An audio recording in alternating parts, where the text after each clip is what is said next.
Next coming up on stage is an absolute honor to present this next young man who is a dear friend, a dear colleague, a buddy like no other to me, an uncle, a big brother, everything rolled into one, who happens to be, let me make sure I get this right, who happens to be Dr. Zhang's former mentor and long-term colleague and a world pioneer in male fertility.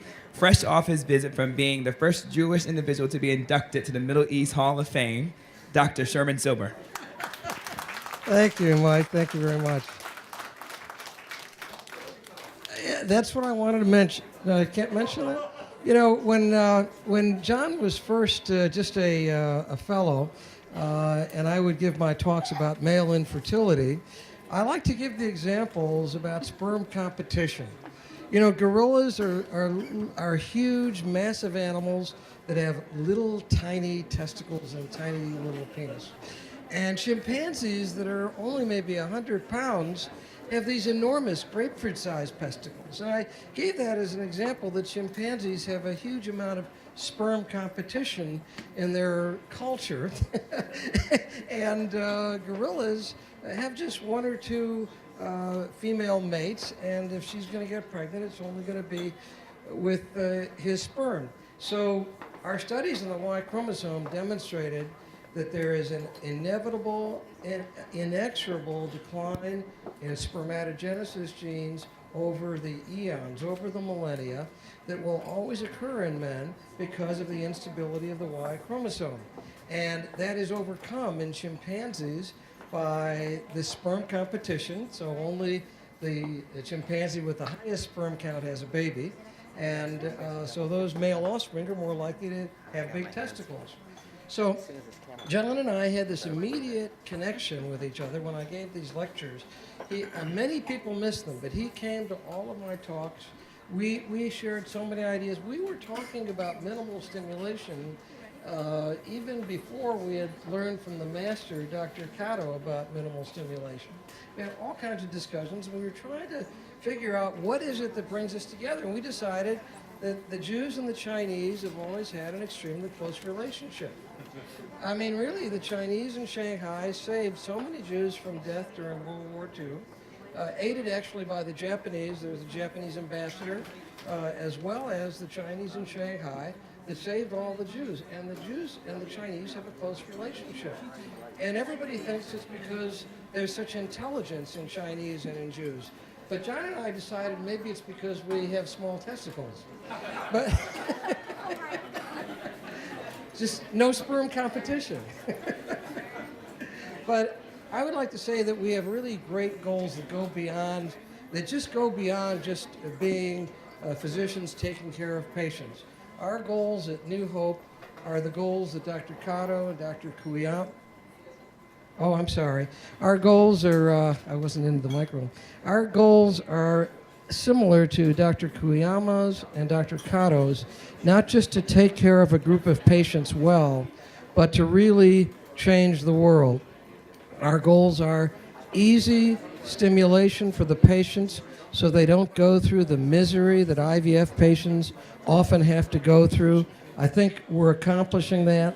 John has done something that I can't imagine anybody else doing, spent a fortune on having a randomized controlled trial performed under the careful supervision of the Europeans and the University of Amsterdam, which are the experts on this, to make sure that the study was done exactly right. But he had to spend the money on this because it can't be randomized if the patients have to pay. And nobody has ever had the courage to spend that kind of money to find out, are we on the right track or are we on the wrong track? And what we're finding out is we are on the right track. With minimal stimulation, we're getting more people pregnant at lower cost, with easier times, and more importantly, even than that, we have a method now for getting women who are 47 and 48 years old pregnant with their own eggs by getting the highest quality of eggs possible and then being able to vitrify them with Dr. Kuyama's technique so that we can store them up. We don't even have to worry about transferring them until we've stored up enough embryos that we feel comfortable beginning the transfer process. So that's one big goal, is to just continue to further the advancement so that even older women can have children, and it won't cost them a fortune to do it. Our advances in male infertility, I'm proud to say, are really pretty amazing. We can take Klinefelter's patients, Turner, and we have mosaic Turners, XO, XY patients, where if they're making just a few sperm in the testes, we will find that sperm without damaging the testicles at all. And we can freeze the sperm successfully for future cycles, and if we run out, we can still do another procedure because we will not have done any damage to the testicles with our microsurgery. And furthermore, we're preserving the fertility of young women and cancer patients, freezing their ovaries and freezing their eggs so that they can have babies, so that when they're 40 or 45, they don't have to go through maybe 5 or 6 cycles to store up embryos, but they'll have 25-year-old eggs when they're 40 and decide to have children. So in summary, society is making a huge advance and a change. Women are able to advance themselves with higher degrees, starting companies, jobs, careers, waiting until they find the right man, not just getting married too young with the wrong person. Women have this freedom now to delay childbearing, and to live to 100, which is a great part of modern life. But the price they used to pay for that is not being able to have children. And with what we're trying to do in New Hope is allow these women to be able to have children despite these changes in the modern world. And I just want to close by saying, without John's, he was like my student, but he was the guy that always inspired me to keep on moving forward. Can you imagine a young guy like this, and he's pushing an experienced guy like me, pushing me to do bigger and better things. So I'm really grateful to John. But I'd like to say that, and we're passing out the champagne for a toast, but I'd also like to say we owe an amazing debt of gratitude. John's mother, I've done a lot of microsurgery, maybe more than anybody else in the world except for John's mother. The only person who's done more microsurgery than me is John's mother. She's an inspiration to me. And Dr. Kuyama, Dr. Kato, Dr.